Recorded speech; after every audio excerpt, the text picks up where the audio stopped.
Salut à tous les Congolais de partout où vous me suivez. Naza très heureux, il y a coupé Sabine information, il y a Moukola Lelo le 25 juillet. Nous avons 3 points, ce qui veut dire, premier point, Ezali, Ilunga Ilunkamba, na conseil des ministres, qu'est-ce qui s'est-il passé réellement? Tolobeli problème, Ami Balé, Ezali problème, il y a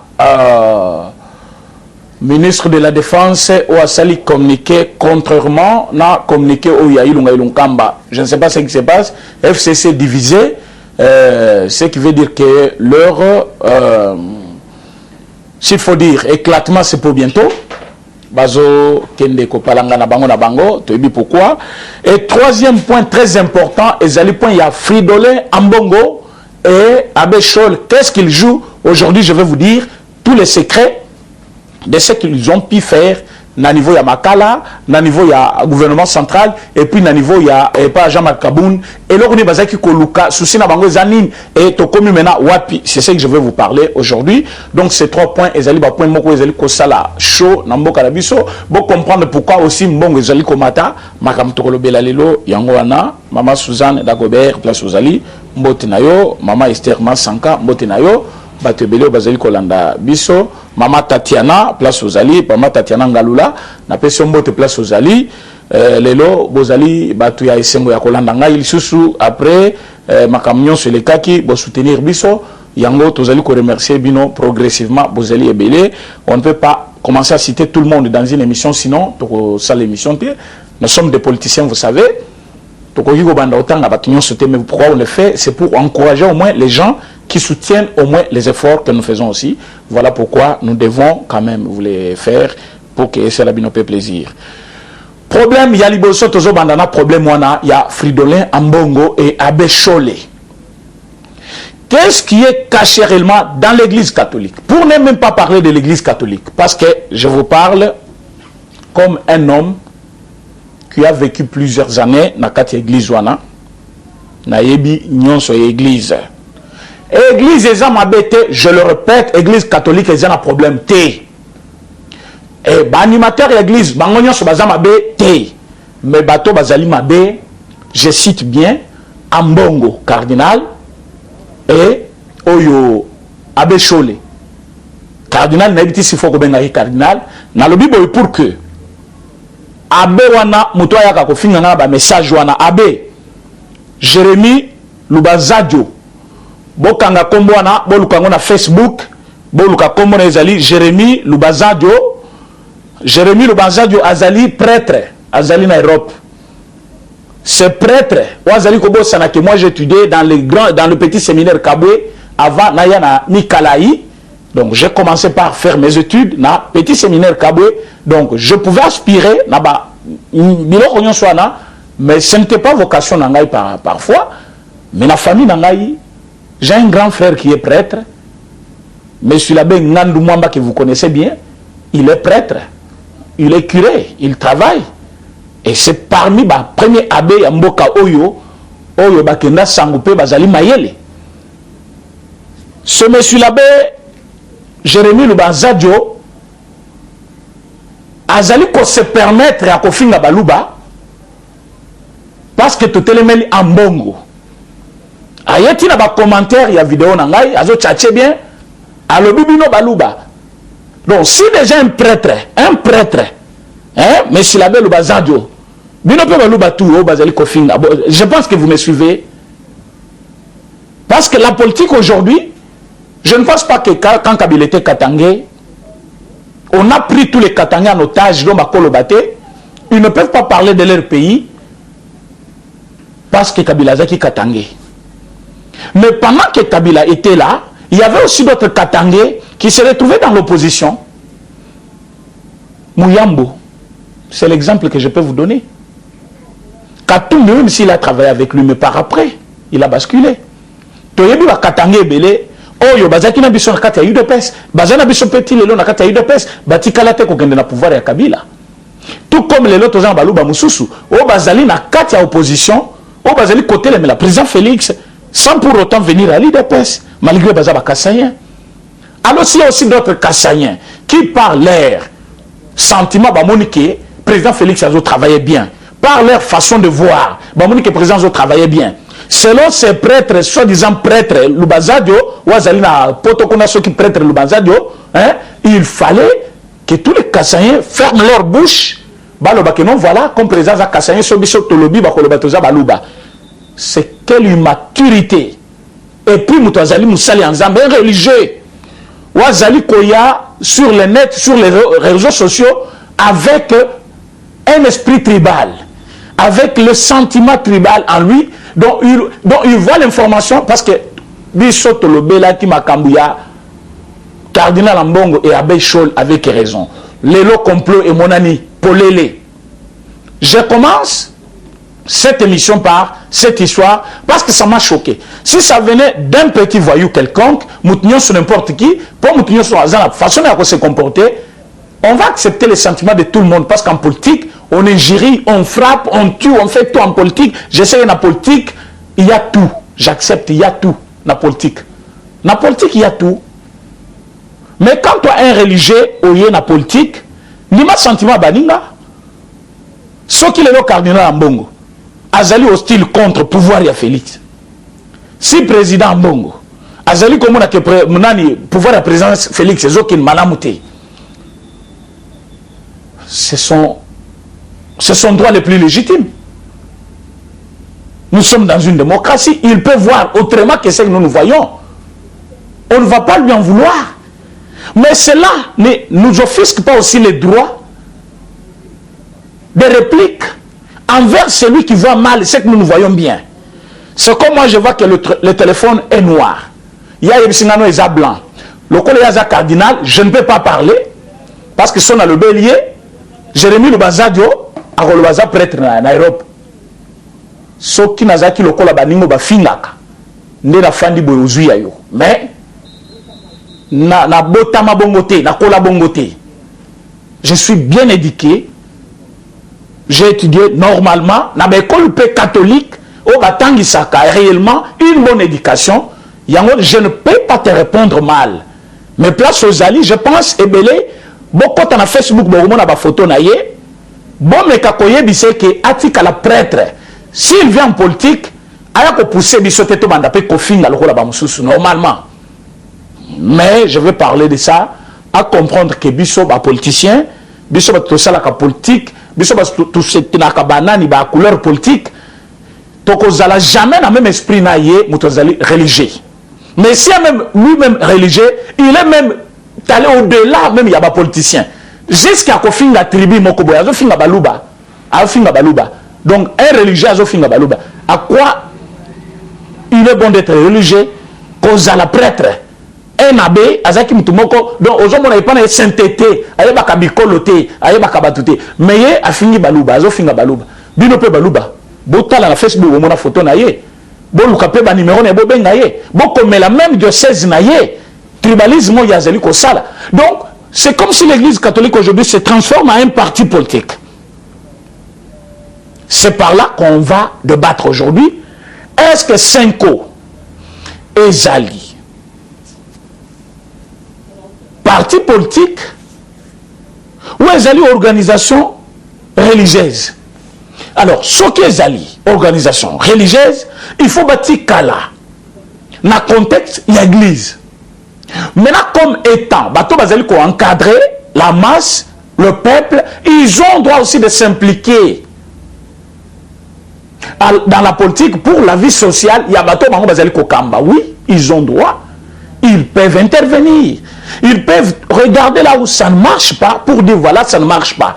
Mais ça fait maintenant mal quand on quitte d'un point 0 à point 1. Mais le but non, ça ne marche pas. Il fallait tout à 0. Vous avez vu l'église catholique et je ne sais pas comment noter laïque, c'est comment on appelle, je ne sais pas les mouvements, vous allez m'excuser le terme. Babimi Nanzela, ils ont marché. Banani ba marchati pour les 15 millions dans ces pays. Franck Diong venait de sortir de la prison. Il les a même accompagnés dans la marche. pour dire toboy muyibi ya mbongo bakomi na bapolo nyonso église catholique na bakroa na ya minene liboso bazobima balobi toboy muyibi ya mbongo 15 millions ya l'état bozongisa nani mutayiba ki 15 millions Jean-Marc Kabound Augustin Kabouy ou c'est le président René mutayiba ki mbongo ya l'état oyo église catholique babimelaka na nzela bopesanga matoyi place wana ezali Vital Kamerhe bango église catholique balobaki 15 millions ebungi il faut bozongisa mbongo 15 millions na mandat na bino bozana na première année directeur de cabinet azoyiba tolingi justice azwa makambo wana na maboko asambisa les coupables muto alobaki eloko wana eza église catholique 5 ans abbé Chol comme secrétaire yanan il y a 5 ans Fridolin Mbongo cardinal va réclamer Mbongo 15 millions mais on va réclamer 15 millions Moutaïba qui Mbongo na Kamerhe maintenant on a comme qui défenseur il y a Kamerhe président Félix Tshisekedi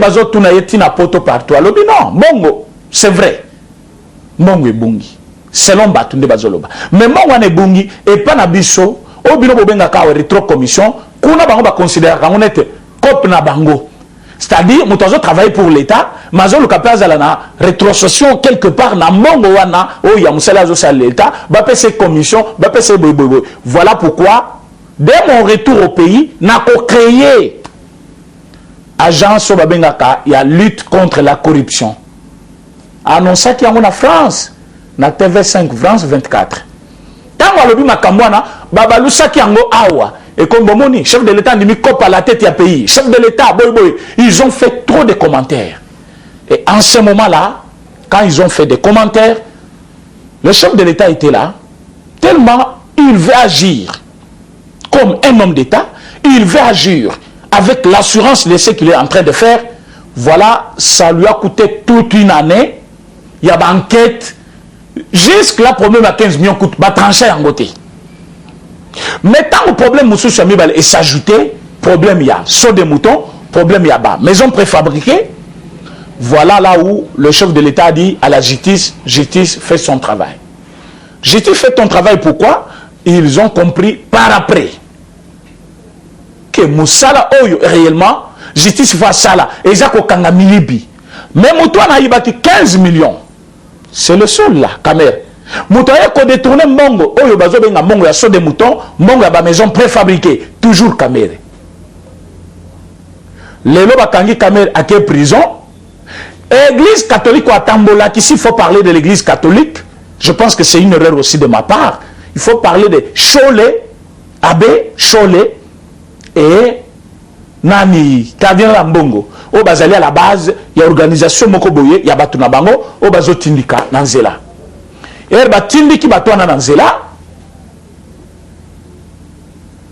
batu ba réclamer Mbongo 15 millions le chef de l'état avait gardé silence pour que basse l'enquête maintenant après enquête quand on trouve que le monsieur avait bel et bien volé bakangi pour un problème autre même que les 15 millions ou on coûte à détourner collé à 15 millions à Liboso 5 ans azotinda ba avocat na ye donc ba avocat ya 5 ans ba qui ko défendre Kamerhe je pense que na mata di boze belé akolanda ngai bozwa likamboyo réellement na maboko boyeba complot ni ezali entre Cholet, cardinal Mbongo, Kamerhe et les autres, parce que nous avons cité tout le monde était. Nous savons un complot qui se joue maintenant. Bazali Kosenga même dialogue, Bazali Kosenga même bakutana chef de l'État, Bazali Kosenga retourne dans bango dans institution avec un complot. Mais bobo sanité Genève nan to bo sanitaire. Genève biso to bo sanitaire.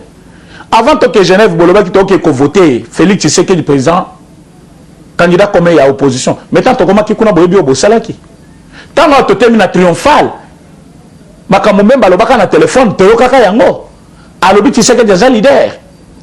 Mozito alobi tango to kocha Fati comme candidat il y a opposition, il ne faut pas battre ma partie ça le désordre ça va militaire na bango que na mutaza na tanayi ah on a triomphal mais tant que na Genève to comme na Genève bo balusi makambo et vous pensez que na dialogue lelo bo mali bala na Kabila Pobiso pour sauver Congo. Non, mais vous vous trompez. Fachi est en train de sauver le Congo seul. Il est en train de le faire seul. Ce que vous voulez faire en groupe là, il le fait déjà seul. On n'a pas le temps à vous donner même une petite minute pour épauler Bisson et Lugoni. Aussi ça FCC, toujours ça l'ango Bisson Moko. Toi aussi ça y est Penangala. A commis de pourvu de sens, Nengaza force de sauter. Donc si vous pensez là où vous êtes que non, voilà. Ce qui Fachi Alingi a régné. Aligny a gagné, Aligny a dirigé Mboka bien, Aligny m'a canissé à Malam, à Salé Lango, il faut que épauler. Vous vous trompez parce que le travail que vous devriez faire, il le fait seul. Voilà pourquoi ça lui a coûté un temps. Une année et demie. Une année et demie. Et lui est en train de mettre ce qu'on appelle une fondation. Et cette fondation, n'importe comment, il fondit bien. Pourquoi il fondit bien, comme on a stratège. Regroupement politique, comme on a yamounene, les lois allaient dépayser. Mise en déroute.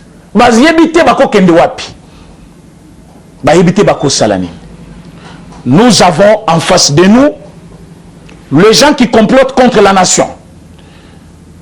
Le cardinal ne cesse de parler de la balkanisation. Scholl ne cesse de parler d'une mauvaise gestion du pays. Et aujourd'hui, bateau yazek ko condamné que bayibi mbongo à l'état a que ko rendre bango visite. Est-ce que Abbé Scholl a qu'elle déjà ko rendre visite? N'a dit Kapend? Non. Qu'est-ce que dit Kapend a-t-il fait dans ce pays?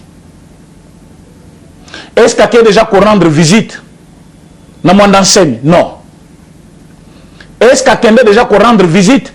Na Djomé Mbengala Tango Azaki Kuna? Et bongo Muyambo? Et bongo nani Frank Djongo Azaki na prison? À ça, mon bango, non. Tous les prisonniers politiques et belés, ou y a monaté. Mais caméra qui est prison, juste après, procès moko et sali que bat tout le monde télévision RTNC. Chaîne RTNC, comme qui chaîne moko, envié par tous les Congolais, pour balander la cap procès en apo et renfermer qui beauté la justice congolaise. Et les lots, chaud la qui kota la yé. Asuki na kota la yete, kota la motu, c'est une visite où il y a la bien. Pourquoi? Parce que quand vous passe au kota la yé, ce n'est pas à lui que vous faites du bien, c'est à Dieu que vous faites du bien. À ce niveau-là, Abbé Scholl a fait son travail d'un serviteur de Dieu. Mais tant que kota la yé, toujours mon aké, Asuki wanate a PC avocat. Or, Kamel avait déjà des avocats. Mais tant qu'on a PC avocat, ce n'est pas lui Scholl qui avait déclaré que Kamel a eu 15 millions. C'était lui. Maintenant, Bakangi Kamel pour un problème détournement aussi de deniers publics. Donc, a eu 15 millions, à mon que le problème est que flou. A Messani maintenant Mouyibi, a eu Moussou Swalubi, Facharo Bougé Naïté, Azali compagnon de lutte Nangaï, Tobundaki Naye, Tozan accord Naye, Toyokanaki na 2023, Gotike Langaï, Sikoyo.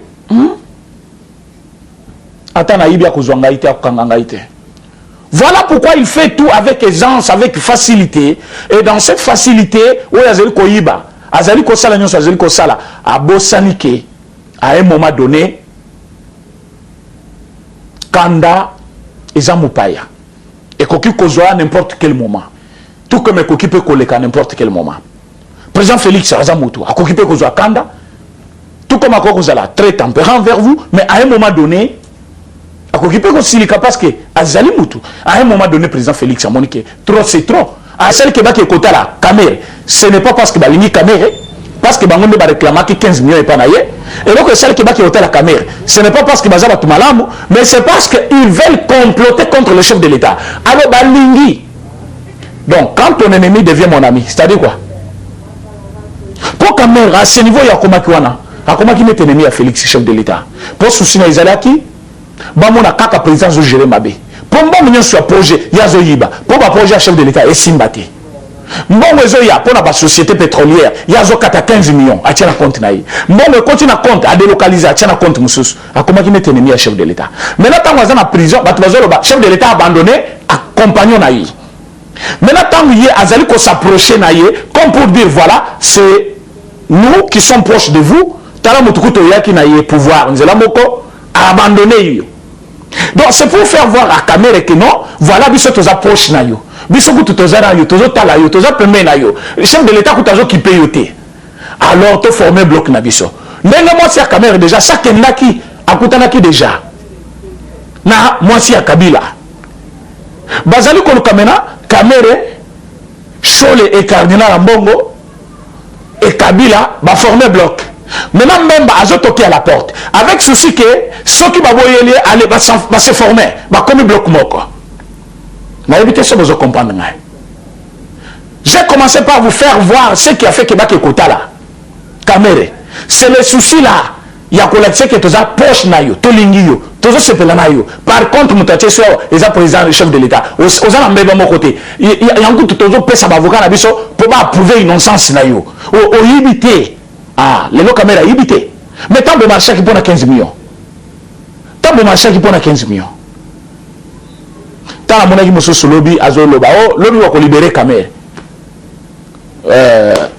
Mama Street obenga ngali susu ndelo lobaki na obenga lobby so ba libérer caméra na ebisaki so ba libérer lobby benga ngai bato bazaki ebele ba benga ki pe président René beaucoup de président ngeni est-ce que c'est président qui a condamné caméra est condamné par la justice. Si la justice aujourd'hui décide de libérer Kamel, la justice, pourquoi vous avez libéré Nani? Donc, président, est-ce que le président Moutakanisi Kamel? Parce que quand vous demandez cette question-là, c'est comme si le président Moutakanisi, le président a donné son impulsion à la justice. Il a dit à la justice, faites un bon travail. Il faut le bas droit, chez n'importe qui, pauvre, riche, tu as pouvoir intouchable à Zalati. Après, si bango droit na bango, pour justice déjà, il faut ils à la bongo, ils ont déjà bongo. Mais si bango, voilà comment vous devez travailler. Donc, il les a au moins encouragés à faire leur travail. Donc, le chef de l'État qui a encouragé la justice à faire son travail, vous n'allez pas demander des comptes au président. Demandez les comptes à la justice. Justice au condamné qui est. Pourquoi ils ont libéré? Mais quand bien même quand vous avez libéré, ça je vous l'ai dit. Kamer ne sera pas libéré. Il sera libéré sur base de quoi? Sur base de quoi? Sur base de quoi? Kamer a volé. On a prouvé ça noir sur blanc. Baji Joana Bazaki contre Kamer était. Bazaki contre il était. C'est parce qu'ils ont fait leur travail que Batmoussou Bayini Bango parce qu'ils ont dit les droits. Ils ont dit les droits. Ils ont démontré comment vol intellectuel et Salema. Hein? Moutayi Bimbongo, il y a l'État. Batoutou Bamonique, il a détourné les derniers publics. Et c'est punissable par les lois de notre pays. Alors, tant que Ahibi et que Balumoulié, tient à prison un groupe d'individus, il y a l'église catholique. Quand j'appelle un groupe d'individus, parce que Chol ne représente pas l'église catholique. Chol c'est un prêtre. Comme le prêtre, il peut belé, on va partager un point de vue. Tu peux pas prêtre, monsieur, je cardinal, le cardinal Ambongo. Donc, il a fallu Maloula à la vivant. Voilà un cardinal. Voilà le cardinal Maloula. Oh, il va tout apprécier. Moulouba, Moukongo, Moussaïl, tout le monde. Voyez en lui un homme de Dieu. Pas cardinal Obibali. Il y a le Kouta Penaoyo. Il y a que ça, un jalousie, moko. Donc, n'a évité. N'a évité s'il faut aller avec la haine jusqu'où. Et si déjà, un maison kota même na basali en Zambé. Talani beaucoup de bunda, bino na bino, pour un bon ya, Ronser Malonda. Soni Kafuta, Tchebino à nuit. Achebino ani o kuna penani azolo belango hein Denis l'espazo le bango abo ite alobi biso basali nzambe to pesi soni na mboko to pesi soni na nzambe na mamoto to sala mboka oyo ya Congo biso basali nzambe na ebite soki akomi benga biso basali nzambe po ayebi o basali po azolo bango o biso to sali. Voilà pourquoi chef de l'État alobaki nzambe yomoko kita Fandana ici Kanangaï au Kamba Congo. Parce que nous avons dirigeant avec tous ces traîtres ici. Les traîtres même dans des églises. Les traîtres même à la tête des églises. Les traîtres. Les gens qui pouvaient être des prêtres, bah, commis des traîtres. Des traîtres au lieu d'être des prêtres. Donc Chol ne représente pas l'église catholique, tout comme Ambongo ne représente pas l'église catholique. Ils sont de personnes qui ont choisi de servir Dieu, mais qui au contraire ils font autre chose que ça. Il y a de bons prêtres à l'église catholique. J'ai connu de prêtres, vraiment je loue et j'admire.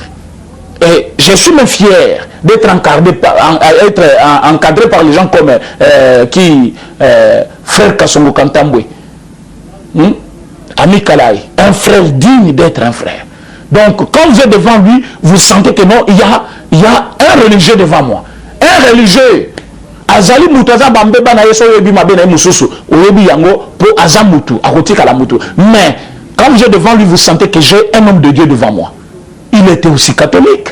Il y a eu des gens au bazar de l'église catholique. Bon, quand tu es devant lui, tu sens réellement que vraiment un prêtre tout fait.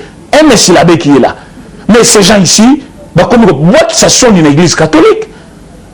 Hein? Bah, comment ça sonne? Il y a moi qui cherche ça, bah, église de réveil. Et comme vous allez délai, quand même, une église catholique, pour la mine, sonne, vous allez couper ça. Église, à tout moment. À tout moment. À tout moment. Si vous voulez faire la politique, l'église catholique, la politique, confier à la responsabilité à le président Félix a confié la responsabilité à lobby pour gérer Covid-19.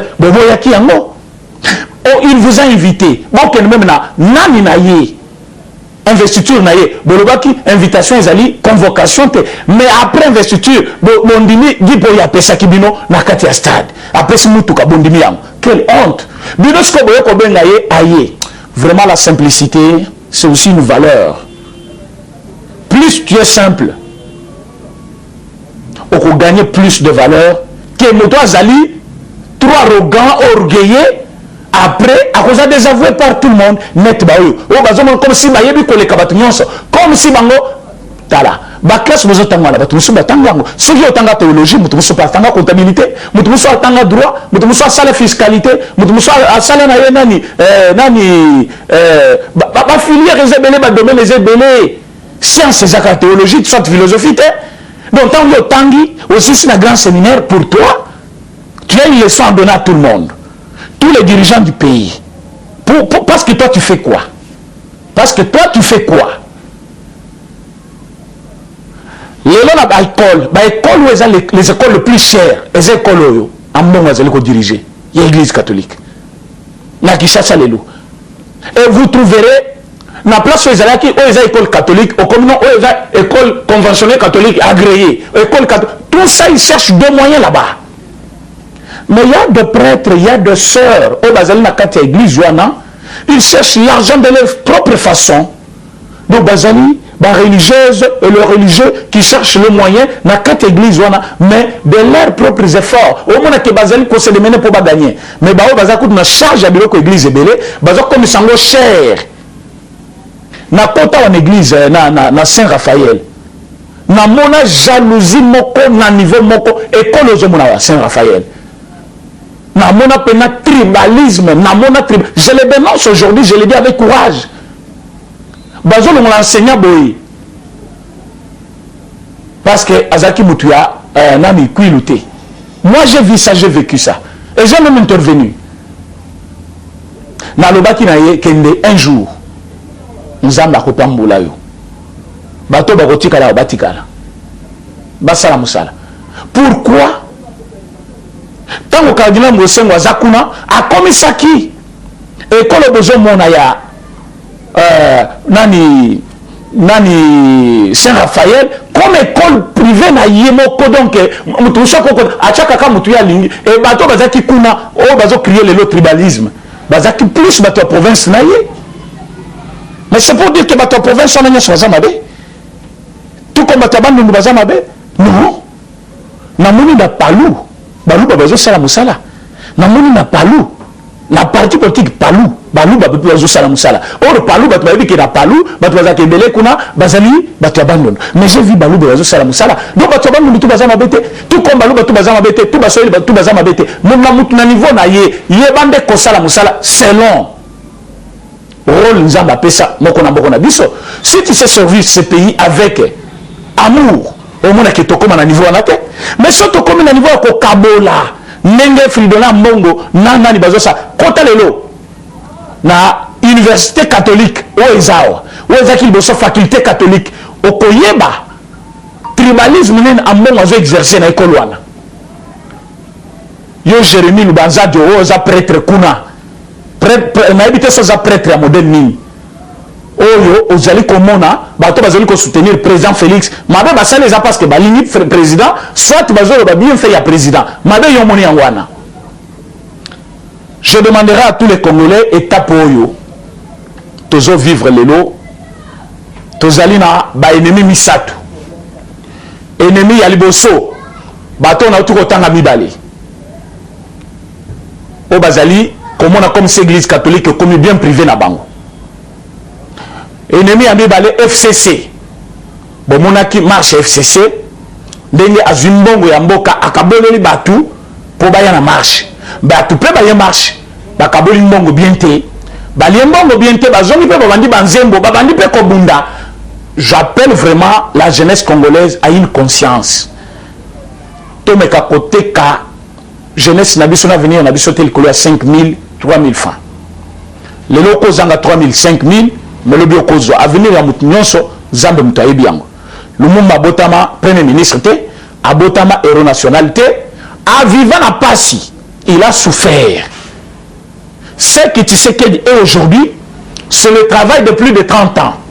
Etienne Tshisekedi a koufi lelo bah élevé en dignité comme héros national par rapport à travail il y a plus de 30 ans et au lobby sopé tokozala lobby et ça par rapport à un travail que nous faisons aujourd'hui. Alors si la jeunesse alignée Kemboka et Bonga, si jeunesse alignée à comme la jeunesse ya poto au niveau comme on était jeunesse à États-Unis d'Amérique par exemple, France, Belgique travailler.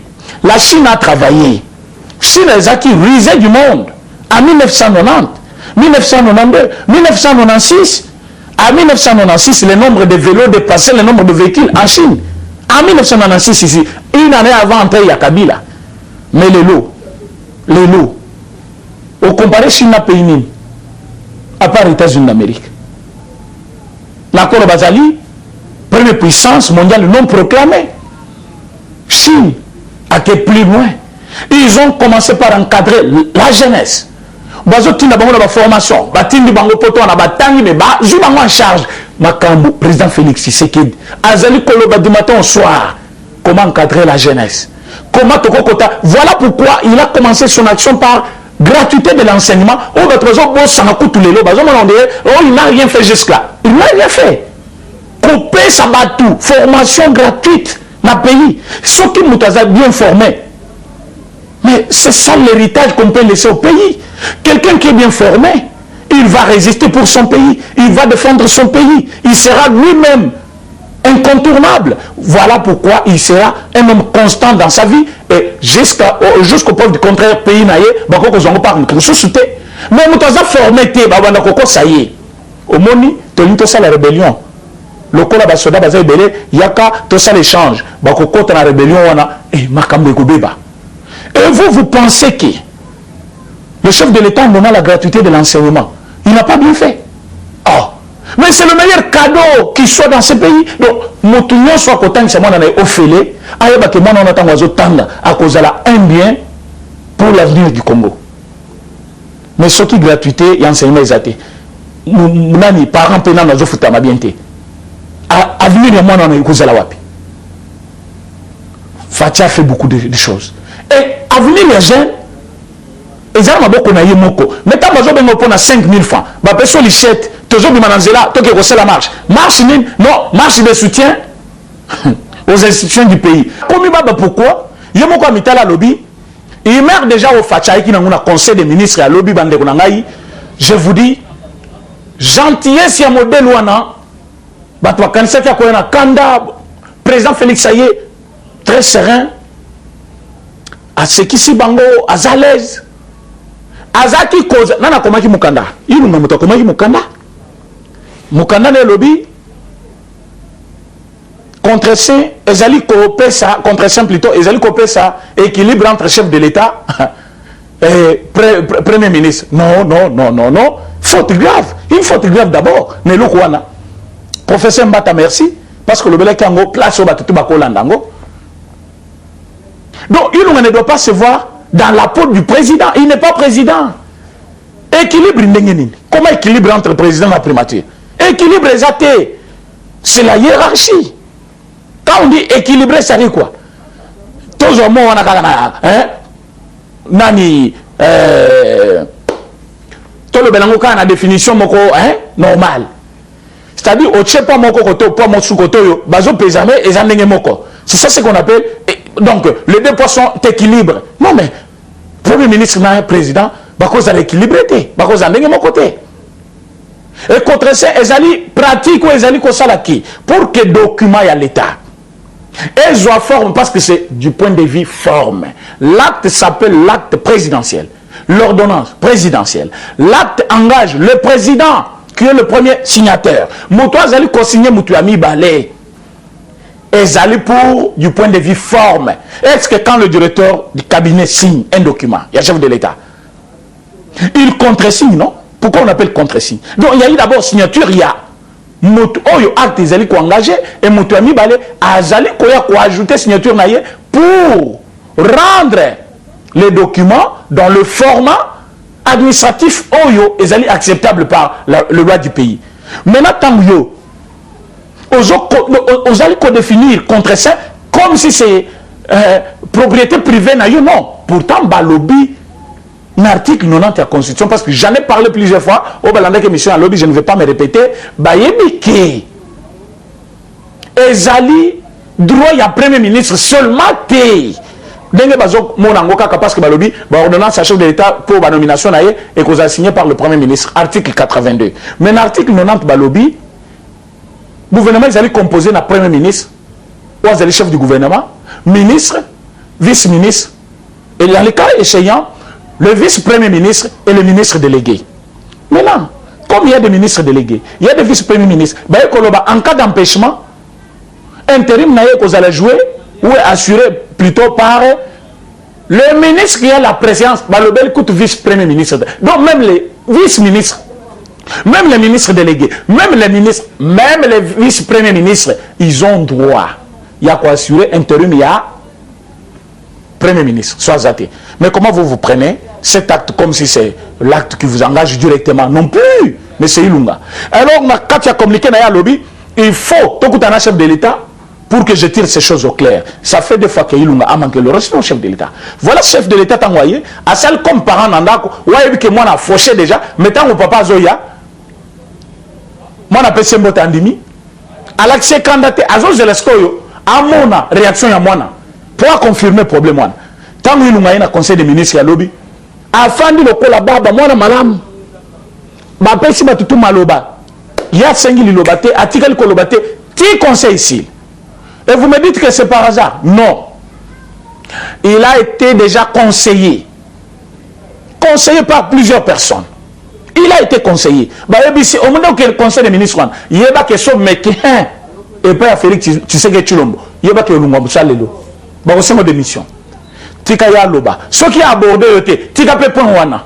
Bon salaire est grave. Il ne fallait pas comme. Quel est le premier ministre dans tous les pays du monde? Ou comme le Ghana chef de l'État par un communiqué lu dans des médias. Merci et coup de chapeau na RTNC. Ou ba pesa kinzelate na lecture il y a document wana. Un faux document. Un faux document. Donc na cabinet na yazana ba juriste ya malamuté. Donc ce qui est un professeur na économie, c'est pour vous montrer que chaque personne a des limites. Aïe, ma économie, ma administration, parfois, je comprends pourquoi. Baba Kingwalobi ke kuna a coûté 400 millions de dollars na caisse SNCC. Et moi, j'ai travaillé là-bas. Na kuta kabatu bazo futama 3 fois l'année. Donc 3 fois l'an. Ce qui veut dire, ba futi au mois moko, pour ba futi le soir après 3 mois. Ma kuta ki chongo chibinkubula qui était là. Moi, na plutôt chongo. Moi, na chongo chibinkubula plutôt qui était là. DG, azé ko futa batu jusqu'à 8 mois. Parce que la société qui a un problème. 8 mois par année. Mais il y a comment tu as comment au foot à 3 mois. 3 mois. C'est-à-dire, à foot bino 1 mois, bon, c'est là 3 mois à foot les sous. Donc, en un mobimba, à foot bino 3 fois, 4 fois. Et mongo ezali. Mais le conseil d'administration kilikil. Donc, il y a un président conseil des ministres, balé à Kambongwana, lelo, tant qu'il y a kouti, alnani, kyungwa kouti kuna, C'est un natif du Katanga. Boyebi que SNCC na Katanga, c'est parmi des grandes entreprises. Où ils ont cocotte sambong na caisse l'État. N'engue toujours bela pe mi ba na Mbujimai, soit nani Jekamine na Katanga toujours. Il faut battre la makambo la société, parce que la société cote sambong, mais ba tchaki mi bina mi bi à la tête. Mutuloko le lunga lelo. Ba kuti nyongo za kuna 400 millions de dollars et enquête pe zo banda kalate. Yo zala na pression kaka ke non ba tchanga pression, même dans le canal télévision à lobby. Non, et donc ça, il y a humeur, Yamabe, déjà par rapport à Makamoning, on ne peut pas gérer le pays par des humeurs. Hein? Ce qui osent cocater par rapport à âge, pression, il y a SNCC, FCC, Mopanzi, Koto, président Félix, avec rigueur, maintenant, papa, toi, quoi, il y a chaos, c'est pas bien. Il y a un moni, par tout le monde. Pour vous informer aujourd'hui, président Félix a PC 72 heures, soit 48 heures. Dès qu'on a des réseaux sociaux, non, va PC 48 heures pour démissionner, non. Président Félix, dans le Conseil des ministres, à lobby, article quoi aborder, sujet Wanaté. Pourquoi pas aborder sujet Wanaté? On a vu que le chef de l'État, ceux qui ont abordé Yango, et qu'on a mis trop. Il y a mon quoi abomi zoto, article problème est les cas. Tant le problème est les qui, ça a aidé aujourd'hui. Le Premier ministre a gardé son poste, bien que punition moko et Rolanda. C'est moi qui vous dis, punition et Kozala, parce que du point de vue administratif, Azalina manquement moko grave à salir envers le chef de l'État, et punition et Kozala, démission aïe, dengue Moussou Soupé, Dionenumbi, Foba Kangaye, pour avoir, il y a azad politicien, justice, armée et apolitique. Il n'est pas le seul général qui a manqué fonction pour le moment. Combien de généraux sont sans fonction? Donc, pour naïe, le rôle de la fonction naïe, allez. Alors non, je ne suis pas agneau. Tu n'es pas agneau, donc tu es loup. Tu veux te rebeller contre le chef de l'État. Pas Kangayo.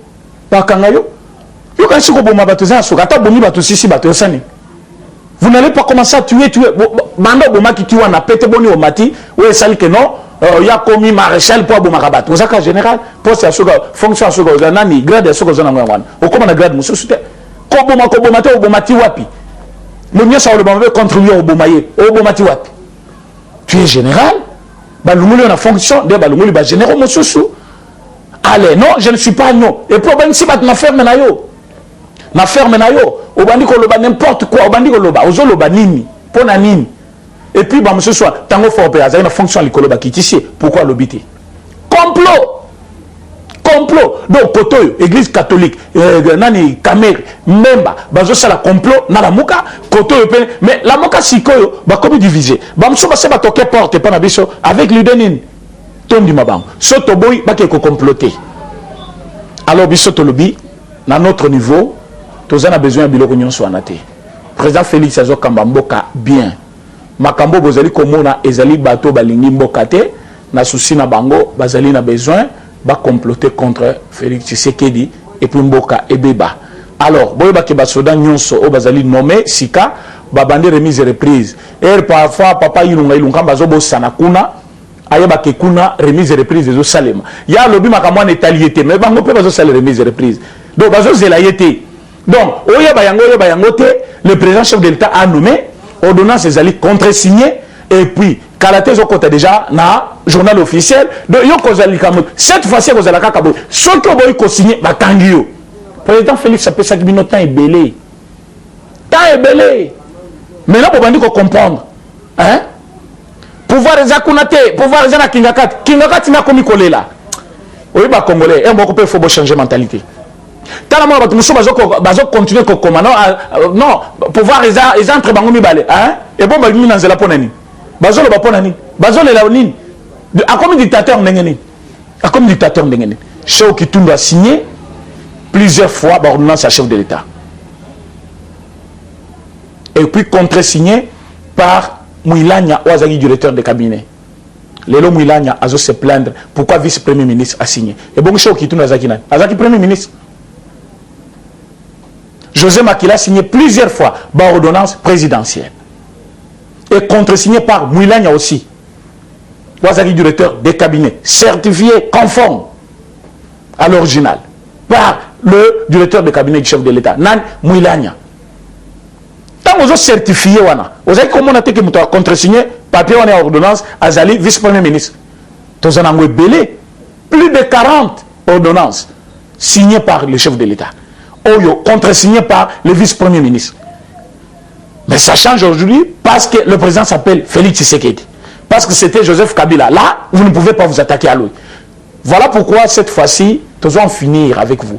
Mais dans la beauté. Dans la beauté, pourquoi? Parce que nous avons gardé constance. Nous avons de Bokole là. Nous avons fait merci. Nous avons de partout.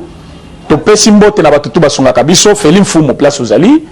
Maman Yvette Kabeyapen, place aux Ali. Nous avons fait mbote. Maman Jeanne. Hein?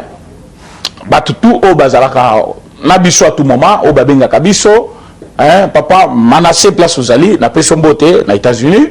Papa Médard, maman Toumba, maman Ilunga Deti, donc partout vous êtes, Tozana Bino, maman Susanna Dagobert, Topesi Bino Mbote Ebele parce que vous allez kosunga biso, boyeba ke biso tozali au service, Bino kosunga kabiso, botika ko bosanate, tobisa Bino makamba bureau, bobo sanate, tozo déménager pour na ko kita limité, tozala besoin de soutien na Bino, botindi la biso mbongo pour na ko futa bureau ya limité. Tosengi Bino merci Ebele parce que vous allez proche na biso à tout moment. Mais vous voyez que la politique est allée bien, dictature est allée, le président Félix est en train d'utiliser la même constitution au Bangomoro Basalaki. Vous voyez que la même constitution et puis le chef de l'État doit être nommé et sur proposition à conseil supérieur de la magistrature et tellement comme ministre de justice c'était tout comme la défense c'était parce qu'Azali magistrat suprême. Donc Batika chef de l'État Salam Moussala Naye et d'ici là Bokoyoka Nakolobelango lobby ou lundi sur le Kito Congo Télévision, vous s'abonner belé sur le Kito Congo Télévision. Nakopé Sabino et le Komoko Ezo Salema la semaine prochaine. Nakolobango en avance. Bio y a tellement de ok. Kolobango en avance. Les Kamoko bombe exact parce que Barossa le souhait rien. Bonjour Bango pourquoi? Bonjour Bango pourquoi? On va former rébellion et le Kwezate. Zambie a commencé à retirer ses troupes. Tu dis ça qui binonin. Président Félix c'est très fort aujourd'hui en Afrique. En Afrique les lots. Président Félix Azam makasi moto Zambie a bandi ko retirer batunaye mais na kobeta mobimba mokolo ya lendi na Lokito Congo Télévision bo s'abonner belé pour bolanda ngai kuna ba rebelé na kosala ngopé en direct. Merci beaucoup bozo numéro na ngai bo benga ngai bo tinda pe contribution na bino par rapport à mission tozali ko sala bino à la longue tozana besoin ba caméra bato bazana ba caméra batinde la biso. Vous avez besoin, vous avez un ordinateur, tinde la biso, imprimante. Mais nous on faisait bisal le bureau, botine de la biso, caméra surtout des caméras. Soit au monde que la caméra te au côté n'ambongo, biso moto somba. On a besoin de la caméra pour tout couvrir l'information. Nous sommes tinde de la cabine au moment voulu, botine de la biso, moyen nabino. Merci beaucoup. Bon Lukangana plus 243 84 43 68 919 1243 84 43 68 919. Merci. Eshima, votre magazine qui bat au rythme de l'actualité. Retrouvez la nouvelle édition. Exclusivité, l'an 1 des Basseyane Nanga. Métamorphose et décollage de la province du Haut-Ouélé. À la manœuvre, Christophe Nanga. Avec abnégation et patriotisme, les gouverneurs Basseyane est déterminé à lancer la province du Haut-Ouélé sur la voie du développement intégré. Interview, prise en charge des malades, la maîtrise de la propagation du coronavirus. Docteur Eteni répond à toutes les questions. Économie, la baisse des prix, les combats permanents d'Acacia, Bandoubola. Dossier Eshima, mécanisme national des suivis historiques et réalisations.